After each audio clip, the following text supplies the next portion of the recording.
All right, welcome back to the shop. So today I'm going to do some work on my M151 MUTT. My plan is to change the valve cover gasket, and then I'm going to change the engine oil, and I think I'm going to do the transmission and diff oil as well. And we'll see how that goes. I'm going to try to get all that done today. All right, so here's the valve cover gasket I bought. It comes with the new rubber seals as well for the retaining bolts. So we're going to pull this off and I'm going to see what's inside. Hopefully everything's good inside. It runs good. It doesn't have any ticking noises or any weird mist or anything like that. So I'm sure the rockers and all that crap is all in good shape. So we'll get that off and then we can clean this up, get a new gasket on there, then we'll do the oil change. First I need to pour a cup of coffee and we'll get started. There we go.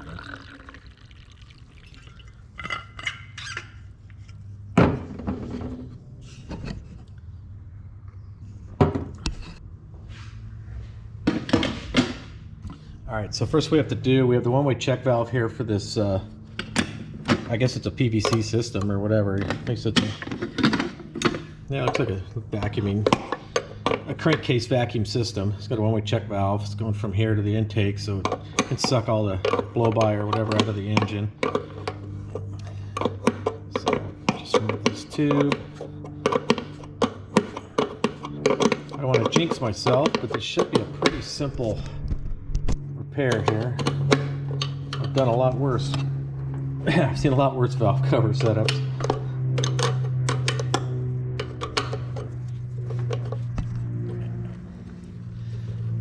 I guess I'll just remove this tube all the way. I was hoping to loosen it and see if it flex out of the way a little bit, but it wouldn't. So we'll just kind of hang that there.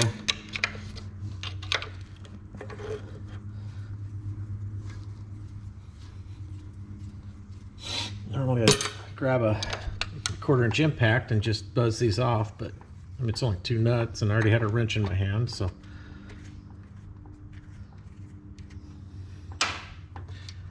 It's good to see it still has both the original washers. It's got this hole here, which is for connecting the safety chain here for your filler cap. Kind of shocked to see that it actually still had both of them on there. Pull that off. Look at the seal. Seal looks pretty good. You can tell it wasn't leaking or anything, so the cap should be fine. We'll pull these grommets out of here.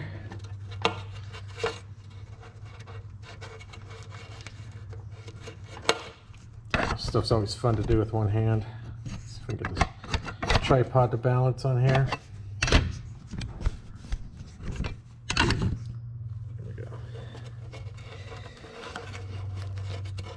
Okay, I'll get that off, and then actually here's a good spot. The camera right there. All right, here we go. My first look inside here. Yeah, the gasket's just really compressed, so we'll clean that up. We'll change the gasket, and then while we're in here, we're gonna kind of just inspect the rockers and just see if everything looks good.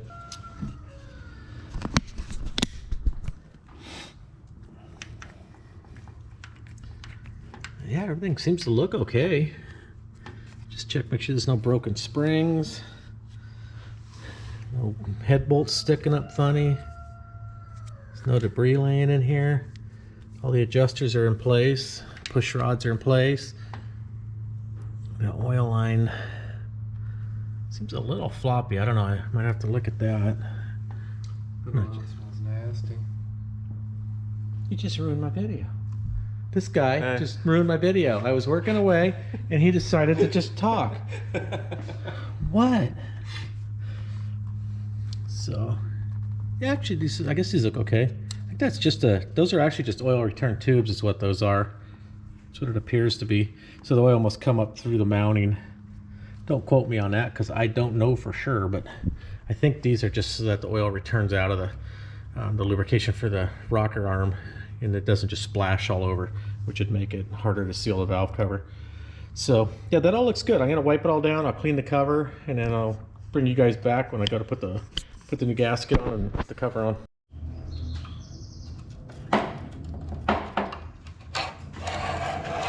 Oh, it's coming out nice.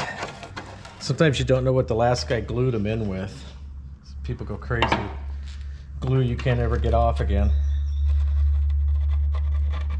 I don't think I'm actually going to put glue in it. Back in the day, I used to use that super weather strip compound, that yellow adhesive for weather stripping, and it works really good on this kind of stuff. But I don't think I need to on this. Just clean this out real good. I'll spray some ether on there to clean any residual oil out. Because it's just a cork gasket, so.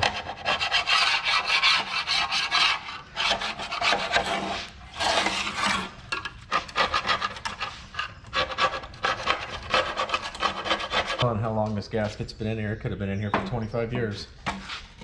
Yeah, it looks like it might have been.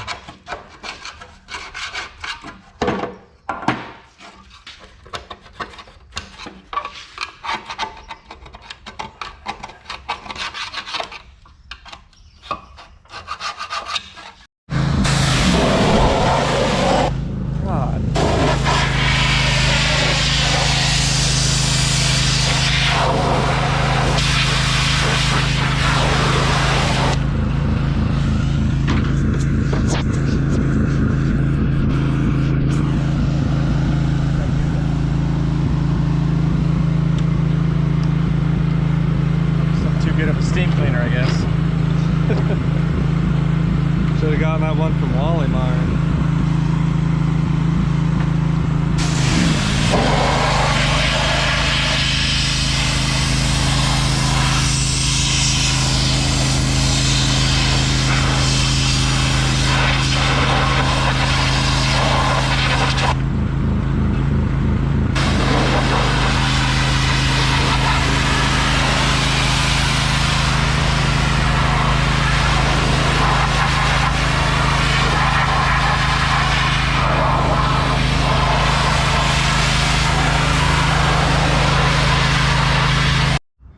All right, so I steam cleaned it. First I scraped it out really good, then I steam cleaned it. It's not perfect, but it's a lot cleaner than it was. So let's get this gasket out of the bag. I'm just gonna stuff the new gasket in it. And since everything looks good under the cover here on the engine, we'll just put it right back together. And we can go ahead and change the oil. This cover's in pretty good shape, actually. A lot of times in these tin ones, they've been jacked up so much over the years. Something this old, you'd be trying to re-straighten a flange or something like that. But I guess it helps that it's only got the two mounting studs that pull it down instead of having, usually when they have flanges on the side, you get them. Those always get over tightened and stuff over the years, and kind of bends them and tweaks them so they're not going to reseal. So take this. Have to wipe down this flange here on the engine from the head where it sits. Get the camera set. Just make sure there's no pieces of cork left on there. Get all the oil off of it.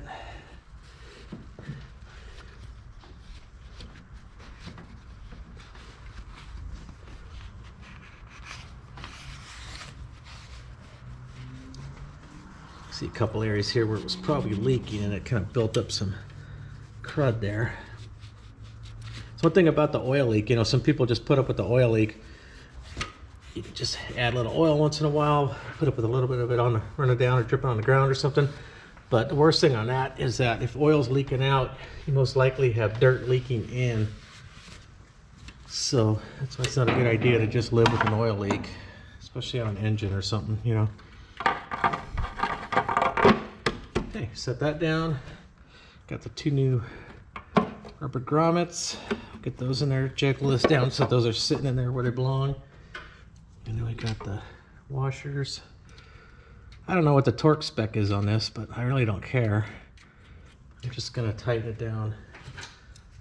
Just snug it down so it's not over tight, obviously. We don't want to warp the thing, but then we'll just make it, let's see which way should this go. geez, that's nice. Yeah, I love that. Tighten it down right there in the middle. And we'll put that washer facing that way. So yeah, we'll just snug them down just so it's holding the cover down without it, you know, good enough so it won't leak, so the nuts won't vibrate off.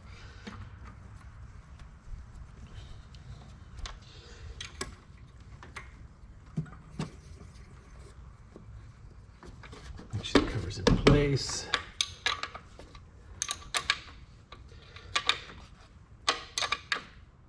That's pretty good there. So the way the cork works, so we'll snug it like that. It's going to be fine. Maybe after a month, after some time, I'll snug them down a little bit more because the cork's going to kind of compress. And then that way it'll keep it from leaking some more. Oh, I guess I put that on wrong. Screwed that up when I had it clamped in the vise when I was pressure washing it.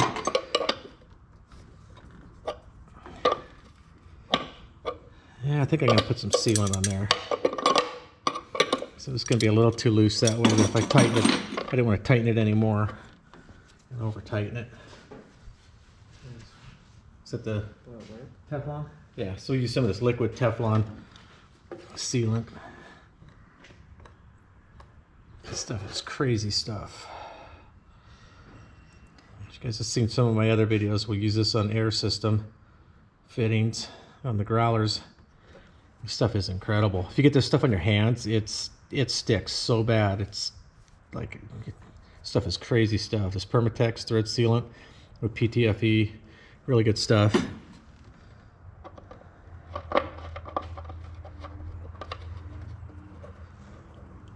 Give me that 9/16 wrench.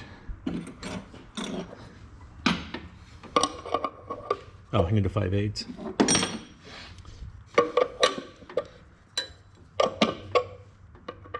And then you want to be careful with this kind of a fitting, these brass fittings like that with the threads. If you just put the wrench straight on and you over torque it, it'll actually deform it right there. Then you'll have trouble getting your fitting in there. So you always want to get it on the outer edge here or the inner part. So around there should be good. And there's the tube. That was smart. Gotta start them both at the same time.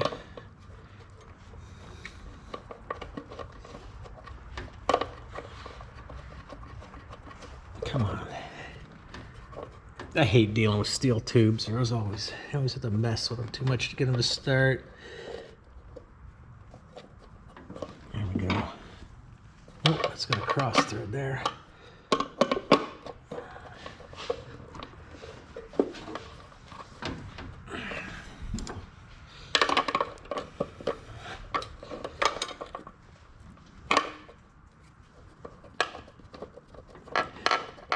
There we go. Just had to reach in there with the wrench and just kind of bend it a little bit to line it up. So we'll get the first one just a little snug, then we can crank the other one in all the way. You don't want to tighten just one and then go to the other one because it might not seat in there correctly. This way we'll let them both kind of seat and center up. And then we can go back and tighten them. All right, double check these. Yeah, it feels good. It's still, I can still spin them, but I don't need to. And that'll give me time to, room to be able to tighten it down a little bit more in the future as the cork shrinks a little bit. So that's it. That was simple. Now we'll move on to the oil change and then we'll go from there. All right, so that's some more maintenance that I'm doing to this thing. I still have a lot more to do like I talked about earlier in the video. Those will just be more videos coming up on it. So thank you for watching. Please comment if you have anything constructive to say to help me out with this. And please hit that subscribe button, hit the like button, and please share the video with a friend. Thank you for watching.